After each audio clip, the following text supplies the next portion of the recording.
Often I've used this gospel passage when I've given talks about evangelization, stressing the strength of the faith of these four men, whose real belief was we have to get this man to Jesus to be healed. With the pandemic blazing around us, so often we are bringing many people to Jesus in prayer.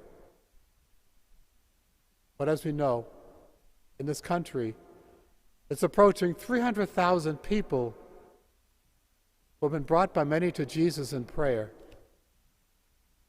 who have passed on or will pass on from this life. What is happening? Where is the healing?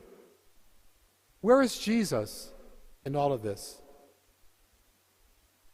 Yes, as people, as believers, we have to grapple with the question of human suffering. A God of love, but at times we have our doubts and our questions. When I was in the seminary over 40 years ago, for a while I was really grappling with this question. If God is love, why is there so much suffering? And one of my classmates one day took me aside and said, "John, I want to ask you two questions." He said, "First of all, in your life, have you experienced love?" I said, "Of course. My parents, my family, many friends. I've experienced God's love through them." And then the second question he said to me, "John, on a human level, is not a love that suffers, a love that sacrifices, a love that goes the extra mile, is that not a deeper love?"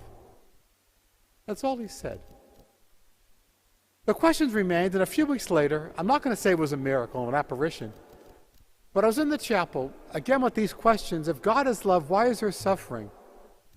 I looked at the cross, and all of a sudden I sensed the Lord saying to me, "John, I'm not going to explain why there is human suffering. But remember, I'm not asking human beings to experience something that I myself have not experienced." And then what my classmate a few weeks earlier had said, "A love that suffers is a deeper love," came to mind. Somehow in the mystery of God, God created a world in which there would be suffering to show the depth of love, but he himself has not asked us to experience something that he himself has not passed through him. Yes, we grapple with the mystery of human suffering. That is one way I mentioned which has given me consolation as I grapple with this question.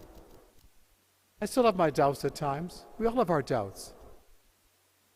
But we are here this day because of our faith. We're here this day because of our belief in Jesus Christ, who suffered and died, but also who rose from the dead, has conquered death, has conquered human suffering, and in the end, all will be well.